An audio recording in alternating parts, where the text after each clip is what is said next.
Si on regarde comment la publicité a grandi et les endroits où ça a grandi, il y a une relation très, très, très intime avec le graffiti. L'anonymat qui est créé par la publicité, ce feeling-là d'être bombardé d'images à chaque jour, a créé l'antidote au virus, ou le virus à l'antidote, mais a créé ce désir-là de dire si Coca-Cola peut être immense sur les toits, peut être partout dans l'autobus, peut être à l'urinoir quand je vais à la salle de bain, peut être dans mon agenda à l'école, ben dans ce cas-là, pourquoi pas moi? Tu vois, je le connais pas, Coca-Cola, puis ça lui appartient pas, ça, autour de moi. Ça m'appartient plus que Coca-Cola, parce que Coca-Cola, il n'y a pas de jambes, de tête, de bras, puis c'est une personne morale, c'est pas une personne physique, tu vois. Le graffiti hip-hop est comme une réponse à un monde publicitaire qui a pris une si grande place dans l'espace public et a utilisé les rouages et les motivations, l'essence de la publicité pour se réapproprier une partie de l'espace public. Je suis très étonné toujours à quel point le graffiti est haï et ne passe pas dans les mentalités, alors que la publicité, elle, qui s'attaque non seulement aux murs, mais aux voitures, passe très bien. Le graffiti ne s'attaque pas aux voitures. Donc, la publicité, elle, va beaucoup plus loin. Mais bizarrement, elle ne choque personne, alors qu'en plus, ce qu'elle montre, en général, est laid, et parfois même insoutenable. Et elle va jusqu'aux voitures, elle va sur les autobus, elle va partout. Il y a une limite à l'action du graffiti qui est moindre que celle de la publicité. La publicité est totalement acceptée, et le graffiti totalement interdit.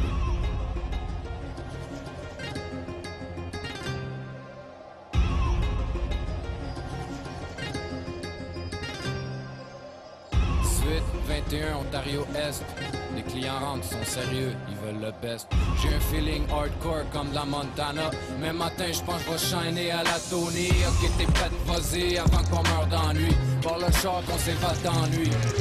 Volume dans le tapis, let's go, ouvre les fenêtres. Puis gros étoile, gros, j'ai hâte de naître. J't'en ai tête de rien, j'suis à l'étroit. J'veux être de quoi, j'veux être libre chez nous. Moi j'suis un vrai Québécois, j'rêve d'être le message le plus fat, le plus gros, le plus large, le plus bad, le plus beau.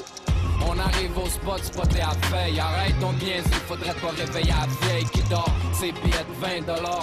Elle va comprendre même matin qu'on est venu faire de l'or. Tape à mesurer, échelle, gants, cacane. Il manque rien, même un 3,5 de boucan. Ça se fait bien, même vite, on se quitte bientôt. J'ai peur de mourir avant de partir, prends-moi en photo l'empreinte. J'suis la peur bleue d'école bleue, la couleur d'une jeunesse qui aime pas les bœufs. J'emprunte les trains pour voir du pays, puis je reviens quand on pense qu'on me détruit l'empreinte. La peur bleue d'école bleue, la douleur d'une jeunesse qui aime pas les bœufs. J'emprunte les trains pour voir du pays, je reviens quand on pense qu'on m'a détruit. Quand le jour se lève, jusqu'il reste de la nuit, le résidu de la rue, comme les cops ou les ennemis. Je représente comme Manu, je crée des tensions. Normal, la lumière dévoile la nuit, mes intentions.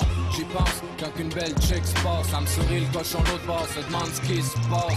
C'est quoi une nature morte de plus de décennies? Ici oublie, je suis vivant depuis des décennies. Puis on veut m'effacer de la carte, que je crève, que je parte. S'ils pouvaient me frapper à coups de patte, ben allez-y, vous allez frapper un mur. Votre rage, votre haine, votre face, c'est mon armure. Avant qu'on me sente place, mon créateur s'arrange. Pour mes couleurs dérangent comme le film Clockwork Orange. Ils veulent nous tenir par le cou, en laisse, mais on n'est pas des chiens, même si partout on laisse l'empreinte. Je suis la peur bleue d'école bleue, la couleur d'une jeunesse qui aime pas les bœufs. J'emprunte les trains pour voir du pays, et je reviens quand on pense qu'on me détruit l'empreinte.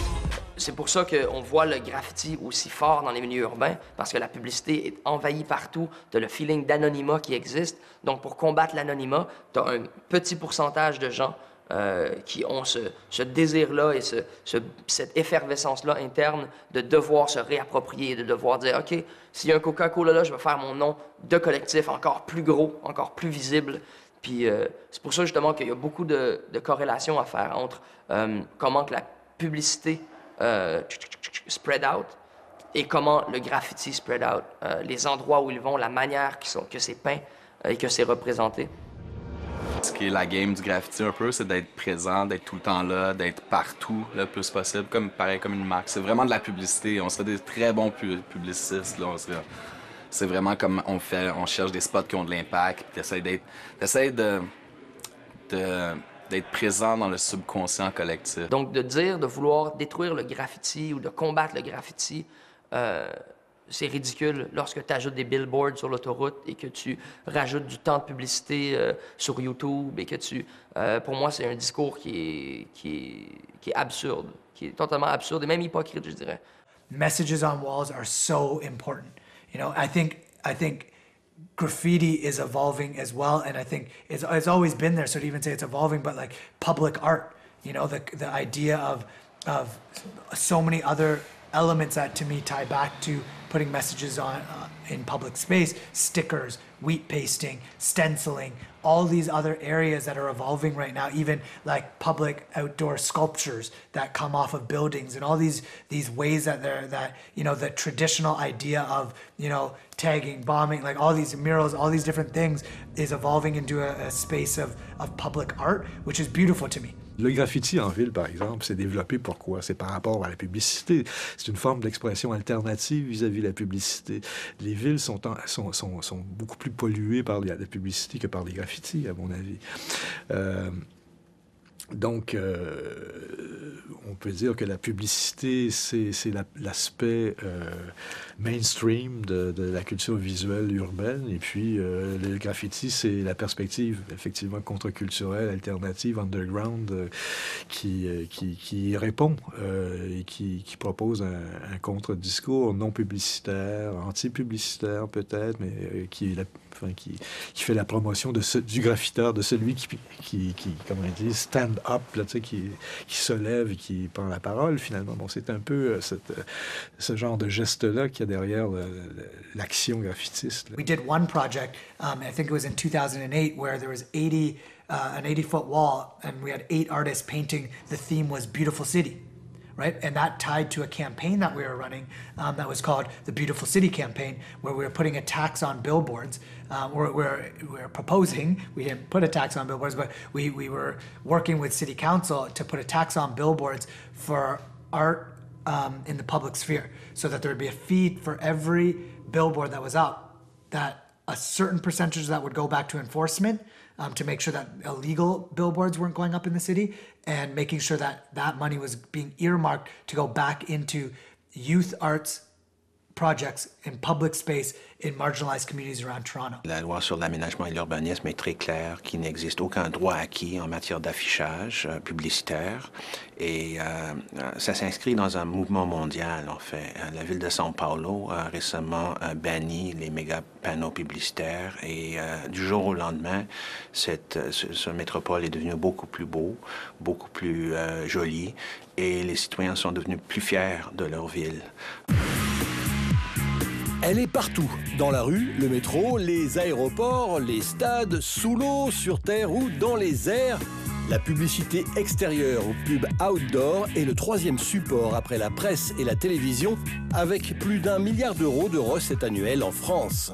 L'outdoor, c'est tous les supports que l'on va rencontrer dès que l'on va sortir de son domicile. Alors il y a 3 grandes familles, par convention, que l'on identifie comme le mobilier urbain publicitaire, les abribus, les sucettes publicitaires, les colonnes Maurice.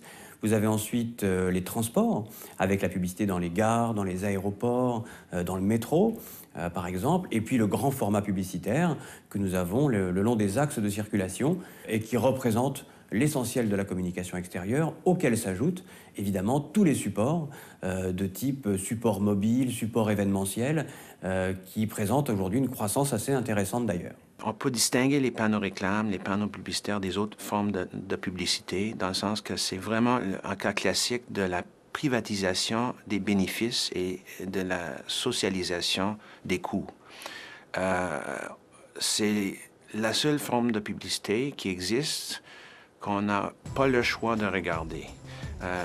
La pub dans un journal ou dans une revue, on peut choisir de lire le journal ou la revue en question. Et on reçoit quelque chose en contrepartie, du bon journalisme ou du divertissement. À la télé, c'est la même chose. On peut éteindre la télévision, regarder ailleurs. Mais quand on est dans la rue et on doit passer dans une certaine direction, on n'a pas le choix que de regarder ces immenses structures industrielles LED qui véhiculent des messages banals qu'on pourrait voir n'importe où. Donc, je pense que l'avenir de la publicité, c'est beaucoup plus être dans pertinent, utile et diversifiant pour la personne. Nous voulons mettre en valeur ce qui est distinctif dans notre communauté. Or, les panneaux réclames tendent à banaliser et à uniformiser les vues publiques. C'est des décisions politiques. Puis à ce moment-là, c'est les élus qui décident.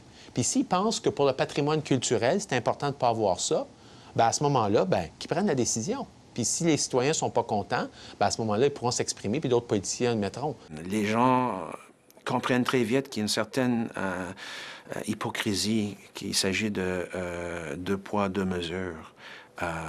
Une loi pour les entreprises hyper puissantes et une autre pour le petit mec dans la rue qui veut exprimer sa propre créativité. Je dirais que le graffiti, comme il n'est pas contrôlable, il est un peu anarchique, c'est un peu la magie de ça. Il faut protéger ça. C'est un peu comme un feu qui allume un peu notre société avec une énergie de liberté, d'individualité et pas d'être censuré, sans censure. Je crois que ces valeurs sont très importantes et il faut garder ça et aussi je crois qu'il faut débattre ça et créer des espaces et des environnements et d'écouter la parole des citoyens et leur donner un espace.